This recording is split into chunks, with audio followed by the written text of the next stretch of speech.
Dengar-dengar produknya ini udah nyampe ke luar negeri, Bu. Ada buyer yang agak curang gitu. Gede juga ya, Bu, ya diskonnya ya.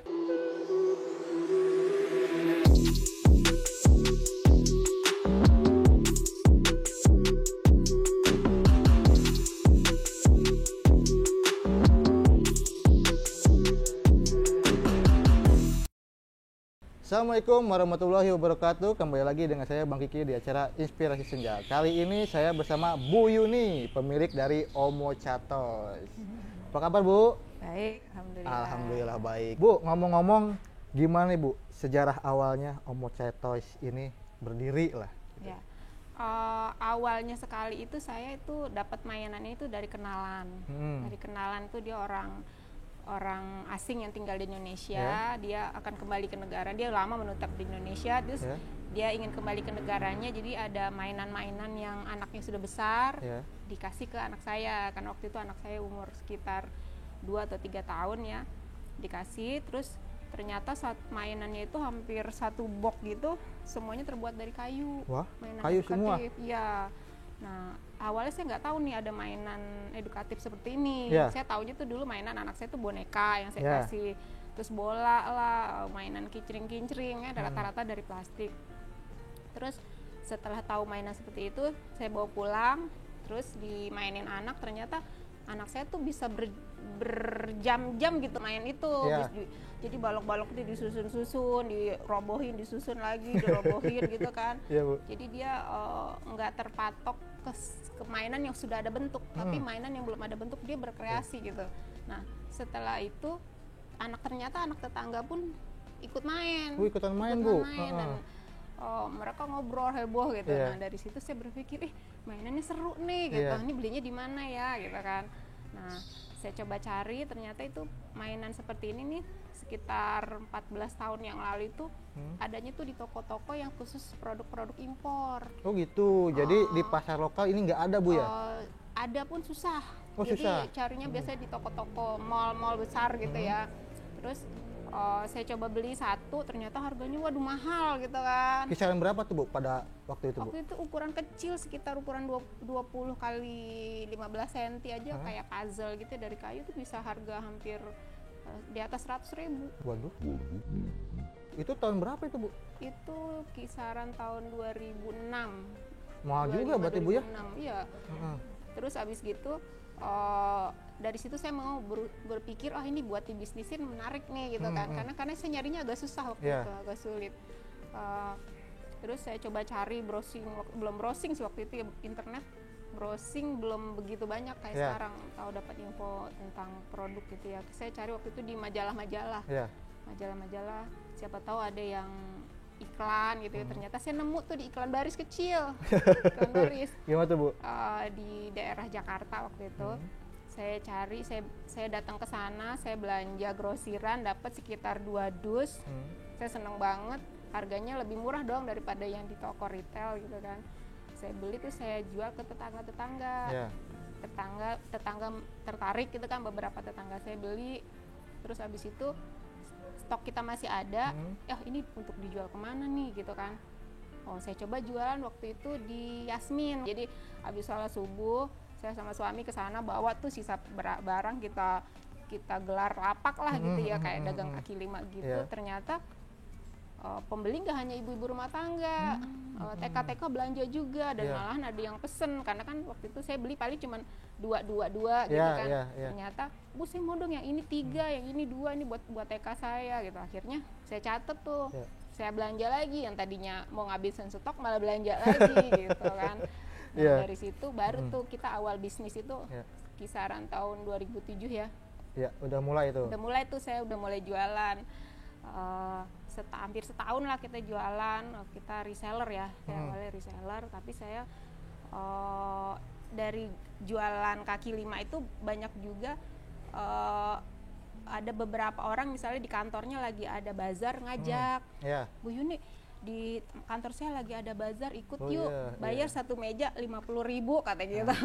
Saya kan waktu itu lagi semangat, ayo ikut, tapi datang ke sana. Terus ada lagi ada pembukaan apartemen, saya disuruh ikut diajak juga gratis tuh, nggak usah bayar, yang penting Bu Yuni ngeramein aja gitu. Jadi kalau pengunjung datang tuh ada yang dibeli gitu kan, apalagi mainan begini kan termasuk masih jarang lah ya, iya Bu, nah, waktu itu. terus kita hampir seminggu tuh di situ, ternyata juga orang asing yang banyak belanja. Oh, jadi orang lokal mah jarang beli ya Bu ya? Dulu masih jarang. Nah, dari situ tuh baru mulai saya coba jualan online waktu itu. Salah dulu pakai blogspot apa ya? Oh iya. Dulu mah belum ada e-commerce, belum ada Bu ya? Oh, belum ada ya. Jadi masih waktu itu saya cari yang gratisan, tapi akhirnya suami karena dia orang IT, akhirnya dia bikinin yang .com-nya gitu loh. Ternyata disupport juga ya sama suami ya, bukan main. Dari situ baru mulai tahu tuh orang luar Bogor kan, kayak kita orang dari Jawa, dari Sumatera, mulai masuk order. Barulah dari situ saya berpikir untuk produksi. Oh gitu. Karena permintaan dari pelanggan kita tidak terpenuhi oleh supplier saya gitu. Iya, karena ngambil barang import lah, jadi kan kuantitasnya kurang Bu ya. Ya, dan variasinya juga nggak banyak. Itu gimana tuh Bu? Waktu awal mula memutuskan untuk membuat pabrik. Ya itu tadi, karena kita permintaan mulai banyak, nggak hanya di kisah wilayah Bogor, tapi luar daerah gitu ya. Apalagi banyak sekolah-sekolah juga waktu itu yang belanja. Nah dari situ saya mulai berpikir untuk produksi, karena kenapa berpikir untuk produksi? Saya lihat bahan baku kayu di Indonesia tuh banyak gitu kan. Di Indonesia juga saya banyak kenal beberapa tukang kayu yang biasa bikin meja, kursi gitu, masa bikin yang kayak gini yang kelihatannya lebih mudah gitu, lebih kan. Simpel lah ya. Lebih simpel. Terus saya ajak kerjasama beberapa yang biasa produksi di kayu gitu ya. Saya kasih sampel, saya suruh bikin. Tapi untuk kuisinya kami yang pegang gitu, yang pegang kuisinya. Terus desainnya dari kita. Habis itu kita sediakan saya sediakan tempat gitu ya. Waktu itu ada deket rumah saya tuh tanah sekitar 100 meter. Saya bangun seadanya, yang penting nggak kehujanan gitu kan. Mulai kerja di situ dengan dua orang dulu awalnya. Dua orang, yang satu tukangnya, satu keneknya lah kayak gitu lah ya. Terus catnya saya carikan yang aman, karena kan mainan begini kan buat anak lah ya. Buat anak ya, umur di atas 3 tahun gitu kan masih suka gigit-gigit. Nah itu bener Bu. Ya, kalau misalnya digigit terus ada yang terkelupas, ketelan sama itu nggak membahayakan gitu loh. Nah kita cari tuh orang yang ahli kimia, yang ngerti tentang bahan kimia yang aman buat anak tuh untuk cat ya, untuk catnya dapat tuh kita langsung baru kita produksi. Ya pelan-pelan dari 2 orang nambah lagi. Alhamdulillah sekarang nih setelah 14 tahun itu udah kita mempekerjakan kisaran 30-an orang lah yang produksi. Berarti udah makin gede lah Bu ya. Terus suka dukanya Bu dalam awal-awal pabriknya nih? Ya karena kita baru produksi, biasanya di kualitas tuh. Jadi kelihatan gampang, gampang nih pas produksi, ternyata susah. Jadi ternyata bikin yang kecil-kecil ini lebih rumit ternyata daripada yang gede-gede. Sampai tukang saya bilang enakan bikin meja kursi katanya daripada bikin ini. Ayo udah sabar saya bilang gitu, lama-lama pasti bisa. Terus yang tadi amplasnya nggak boleh asal-asalan kan, harus halus biar nggak melukai tangan anak gitu kan. Ya itu karena diulang-ulang terus akhirnya terbiasa bisa. Terus satu lagi dari pemodalan, kita itu awalnya kan emang modalnya kita kan masih kecil gitu ya. Kalau produksi ternyata tuh modalnya lumayan gede ya. Alhamdulillah ya kita dapat modal lah gitu ya, berusaha gitu ya, biar karena saya lihat ini ada masa depannya nih produk begini, karena peminatnya ada gitu loh. Terus ya suami juga bantu carikan modal, akhirnya kita bisa ngebangun, bisa beli mesin segala macam. Sudah kita lewati. Terus tantangan berikutnya adalah ada buyer yang agak curang gitu kan, belanja sekian. Terus dia bilang kirim dulu aja Bu Yuni, nanti dibayar sih sama mereka, kirim dulu aja, nanti kita lunasin. Begitu barang udah dateng, kita ngejar-ngejarnya udah kayak apa. Jadi cicil-cicil bayarnya. Ada juga yang sampai akhirnya nggak lunas. Aduh, saya bilang udah deh, anggap aja buang sial. Itu salah satunya. Jadi ada juga yang nakal kayak gitu, tapi bisa dibilang sih buyer kita 90% tuh orang-orang baik. Alhamdulillah kalau gitu Bu. Yang 10% adalah yang kayak gitu, tapi ya saya berdoa sama Allah, ya Allah dijauhkanlah yang model-model begitu gitu. Terus satu lagi karena produk ini kan kita kirim ya, kita kirim ke daerah-daerah, ke pembeli-pembeli kita gitu. Kadang di jalan tuh suka patah di jalan. Ya, itu gimana tuh Bu? Bukan karena kita yang matahin gitu loh. Ya itu resiko sih. Ya awalnya saya minta kalau barang-barang yang gampang rusak tuh kita minta packing kayu. Tapi udah packing kayu pun masih tetap patah, saya nggak tahu tuh diapain nama ekspedisi. Ya akhirnya kita ganti. Kalau kita sih gitu, kalau barang rusak ya kita retur, kita ganti aja. Pokoknya pelanggan nomor 1 deh. Wih, mantap banget. Pelanggan nomor 1. Pelanggan adalah raja Bu ya. Iya betul. Biasanya kan perusahaan-perusahaan lain mah kalau rusak ya rusak aja gitu kan. Tapi di Omo Cato ngasih garansi Bu ya. Kita garansi barang sampai sana rusak ya kita ganti. Bu, dengar-dengar produknya ini udah nyampe ke luar negeri Bu. Ya. Gimana tuh Bu ceritanya Bu? Ya ada beberapa buyer yang dari luar negeri hubungi kita, terus mereka bikin sampel, minta diproduksikan untuk mereka gitu. Tapi kapasitas produksi kita kan memang belum besar ya, jadi saya ambil yang ordernya yang masih yang bisa sanggup kita produksi aja. Tapi kalau udah terlalu banyak biasanya saya minta waktu atau kita negosiasi jumlahnya dikurangin gitu. Kayak gitu. Itu ada bedanya sih Bu sama produk Indonesia dengan produk yang dikirim ke luar negeri Bu? Ya ada bedanya pasti. Kalau luar itu kadang mintanya kayu apa gitu. Mahoni lah, anggaplah atau apalah kayu gitu. jati atau kayu apa gitu. Tapi emang satu lagi juga kerumitannya kadang juga di luar perkiraan kita gitu, barang-barangnya tuh nggak kebayang sama saya kok bisa ya jadi mainan barang kayak gini gitu. Iya.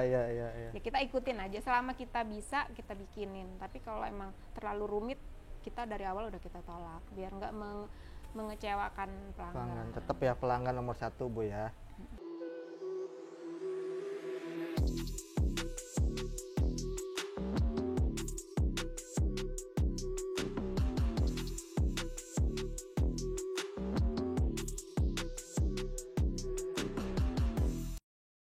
Nah Bu, tadi kan udah ngomongin ekspor ke luar negeri. Yang pasti harganya juga berbeda dengan harga yang Indonesia kan Bu ya. Tapi saya belum tahu nih Bu, yang harga produk Indonesia itu berapa Bu? Kisarannya? Kalau di sini ya kami kisaran produk kita tuh kisaran dari 20.000 udah ada. Oh, jadi mulai 20.000 sampai? Mulai 20.000 sampai harga yang 2 jutaan juga ada. Buset, 2 juta kayak gimana tuh Bu? Mainannya jadi transformer kayaknya Bu. Iya. Yang 2 juta itu biasanya balok-balok yang jumlahnya banyak. Oh gitu. Balok-balok kayak gini nih. Seperti ini. Cuman kepingnya besar-besar. Oh gitu. Ini kisaran berapa nih Bu harganya? Kalau ini 200 ribuan. 200.000. Nah Bu, produk best sellernya yang mana aja nih Bu? Kalau kita best seller tetap sekarang ini masih puzzle ya. Puzzle seperti yang dipegang sama Mas Kiki. Wah. Nah ini per bulan kita bisa ribuan terjual. Ribuan Bu ini Bu? Ya. Mantap sekali Bu. Bukan Karena main. ini emang pertama harganya terjangkau. Ini harganya masih 20 ribuan. Ini 20.000. Ya. Ini berapa Bu? Sama. Oh sama ya? Sama. Padahal beda loh Bu ini Bu. Model gambarnya aja dibedain. Oh gitu. Jadi ya. puzzle ini kita variasinya banyak, hampir 100 macam di sini. Jadi 100 macam jenis puzzle. Oh iya, gambarnya beda-beda Iya. Nah, mulai ABC aja kita ada beberapa macam, ada huruf besar, ada huruf kecil, ada yang huruf besarnya yang gambarnya begini, ada yang huruf besarnya begitu gitu. Makanya biar banyak pilihan pembeli kita. Terus kalau misalnya yang produk lainnya yang best seller itu tuh seperti balok-balok tetap. Balok-balok tuh seperti ini ya. Jadi kayak Lego gitu, disusun-susun. Terus satu lagi tuh kayak mainan potong-potong, kayak potong buah potong, sayur potong. Oh ada juga Bu ya? Ada. Jadi ada buat juga. Mainan pura-pura ya. Masak-masakan ya. Nah, kalau waktu kecil rumah, kita masak-masakan yuk. Iya betul. Tapi nggak dimakan kan ya? Enggak. Terus Bu, di sini bisa jadi reseller gak sih Bu? Bisa, bisa karena kan kami memang produsen kan. Kita tuh emang sebenarnya penjualan kita ke reseller. Sebagian besar penjualan kita 80% itu ke reseller. Kita juga ada retail di Shopee, kita retail juga di beberapa marketplace ya. Tapi 80% kita tuh ke reseller. Gitu. Oh gitu. Nah caranya Bu, gimana Bu untuk menjadi reseller Omo Chatoys? Ya, caranya tuh ada 2 macam. Pertama ini kita permudah sebenarnya. Pertama itu mereka dropship. Dropship Jadi gabung dulu jadi anggota reseller dropship, bayar gitu ya? senilai 100.000. Nanti apa yang didapat dengan 100.000 itu pertama mereka dapat akun. Jadi harus bikin akun dulu tempat kita. Dia dapat akun sebagai reseller, nanti dapat diskon 30% dari harga retail. Gede juga ya Bu ya diskonnya ya? Ya, jadi Bukan setelah itu langsung bisa jualan, nggak perlu nyetok. Gitu? Jadi produk kita nih yang jumlahnya hampir 500 atau 600, kisaran 600 item ini ya, boleh dijual semuanya. Mantap banget. Di toko mereka masing-masing tanpa perlu nyetok. Jadi kita yang bungkusin, kita yang ngirim. Pokoknya reseller kita fokus jualan aja, nggak usah mikirin modal nyetok, modal bungkus, modal di retur kita ganti. Misalnya barang di tempat kami salah kirim gitu ya, harus orang pesen puzzle huruf besar dikirim puzzle kura-kura misalnya gitu. Nah, kesalahan di kami dong, kita ganti, kita kirim barang baru, barang itu suruh balikin, kita ongkos kirimnya kami yang tanggung. Mantap banget. Makanya di sini orang saya kalau salah potong gaji kata saya. Karena nanti yang rugi kan kita kalau dia salah, sering-sering salah. Oke, nah yang kedua itu lagi reseller yang kedua itu stokis kita bilangnya. Oh, beda lagi Bu ya? Ya, ini mereka nyetok belanja senilai 3 juta, nanti dapat diskonnya 40%. Tapi pembelian berikutnya tidak ada minimal order, bisa satuan tetap. Oh gitu. Tapi awalnya aja belanja senilai 3 juta, nanti diskonnya langsung 40%. Rata-rata agen saya yang stokis ini menggunakan produk awal ini untuk mereka foto. Jadi mereka punya foto sendiri, jadi barangnya nggak cara memfotonya itu lebih kreatif kadang-kadang kalau saya perhatiin ya dibandingkan cara saya moto. Iya. Mungkin dia backgroundnya begini atau cara ditambahkan ada anak lagi main gitu, itu lebih kreativitasnya lumayan luar biasa. Dia lebih menarik lagi lah ya Bu ya. Itu. Atau ada juga yang mereka yang sudah punya toko, jadi nggak selalu dropship gitu. Oh gitu. Karena mereka mau ada modal ya, jadi kita kasih diskon lebih banyak. Bu, tadi kan Ibu ngejelasin gimana caranya menjadi reseller. Nah, di Ibu bisa gak sih Bu bikin custom atau bikin produk lain lah gitu. Misalkan saya ada ide untuk membuat dinosaurus gitu. Bisa gak Bu? Bisa. Jadi justru saat ini sejak pandemi ini ya, semakin banyak reseller-reseller kita yang bikin produk sendiri. Oh gitu ya? Ya, jadi awalnya itu mereka resell produk-produk kita. Tapi tambah kesini dia bilang, Bu saya pengen punya produk sendiri dong, saya bisa nggak bikin model ini? Mereka ngedesain, kita bikinin, tapi emang ada minimal order.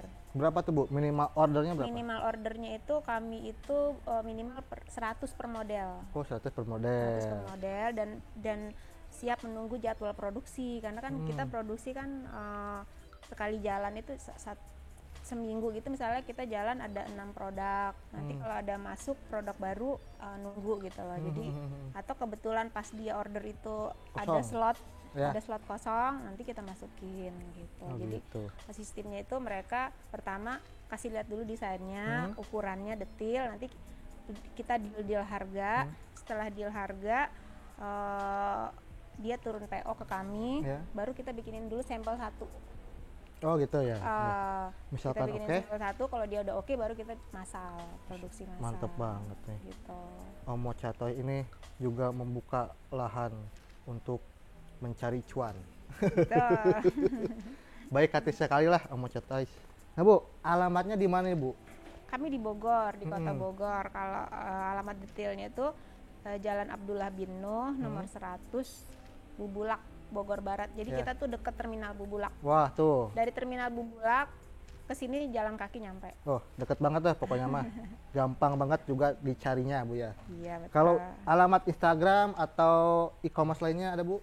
Ada 2 Instagram sama. Oh, ada 2. Omo Catoy sama Graha Mainan. Itu punya kami. Terus kalau toko websitenya www.omocatoys.com sama www.grahamainan.com. Ada 2 juga. Oh ya. Terus kalau jualan di marketplace-nya kita ada di Shopee Mall. Oh, Shopee Mall. Namanya Omo Catoys juga. Terus kita juga ada di Buka Mall, Bukalapak. Oh, Bukalapak. Itu baru, ini baru buka. Ya, baru buka ya. Terus ada juga di Blibli. Untuk sekolah-sekolah kita ada Siplah namanya. Itu apa tuh? Siplah itu aplikasi apa ya jadi sekolah-sekolah kalau mau belanja tuh bisa di situ, misalnya TK-TK. Oh iya. Jadi kita bisa ngeluarin NPWP, pajak, ya. pajak segala macam. Harganya beda gak sih Bu untuk Siplah? Sama. Oh sama ya. Okay. Terus ada juga kita di Zalora.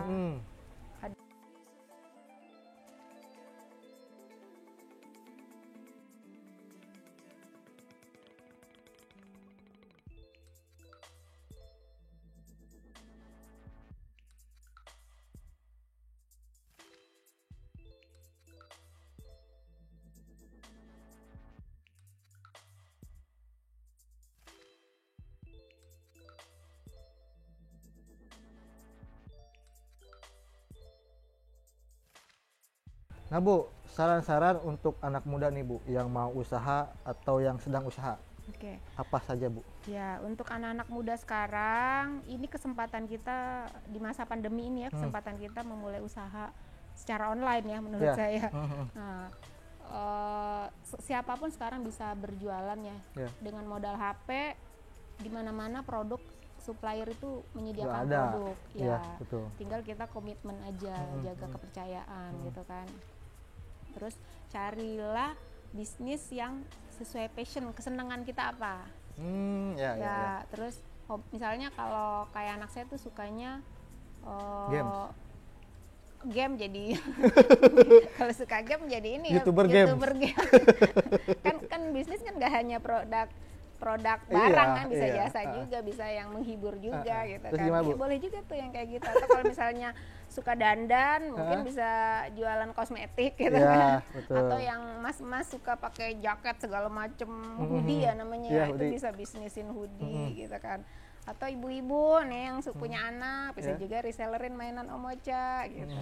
Terus sekarang tinggal kreativitas. Oh, kreativitas ternyata. Karena ada satu quote yang menarik saat ini ya. Apa tuh Bu? Saya pernah dengar, orang pintar kalah sama orang kreatif di zaman ini. Benar. Tapi orang kreatif itu saya yakin pasti dia pinter. Tapi kalau pinter doang belum tentu kreatif. Nah, jadi bagaimana kreativitas kita itu dikembangkan bisa untuk meningkatkan bisnis. Dan saya lihat anak-anak muda sekarang tuh kreatif. Iya. Saya itu kadang-kadang kalau ngelihat di Instagram ya, mereka tuh jualannya tuh keren-keren gitu loh. Tadinya kita nggak beli jadi beli gitu, dengan bagaimana mereka mempromosikannya yang luar biasa kreatifnya itu. Bu, terima kasih banyak atas saran-sarannya dan atas ceritanya Bu. Ya kan, semoga menginspirasi anak-anak muda Indonesia. Amin. Oke, terima kasih Mas Kiki atas kunjungannya. Oh ya, ini mumpung lagi berkunjung, saya ada giveaway nih. Giveaway Bu? Buat subscribernya, buat followernya Mas Kiki nih, kayak puzzle gini ya. Mantep banget puzzle, nih Bu Yuni. Barang-barang yang disenengin anak-anak ya. Terus ada lagi nih mainan baru nih, kamera. Waduh, ini kan sekarang lagi ngetren tuh.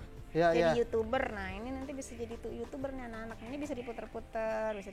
Oh, tetap bisa dimainkan Bu ya? Bisa dimainkan. Jadi ini permainan pura-pura ya, melatih imajinasi anak. Gitu. Berimajinasi jadi YouTuber dunia. Gitu. Ini nanti untuk ketentuannya nanti Mas Kiki aja ya yang menentukan. Oke, siap Bu. Dapat ini syaratnya apa? Itu ya siap Ibu. Terima kasih banyak Bu, udah mau memberikan giveaway. Nanti syarat-syaratnya di bawah ini ya, guys. Oke Bu, terima kasih banyak sudah menerima saya di sini. Saya mau izin pamit dulu. Mau menjual pajel-pajel ini Bu. Iya. Saya juga mau daftar jadi reseller dari Omocha Toys. Mantap. Ya kan?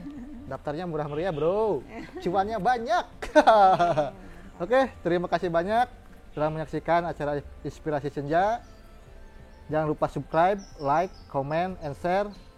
Terima kasih.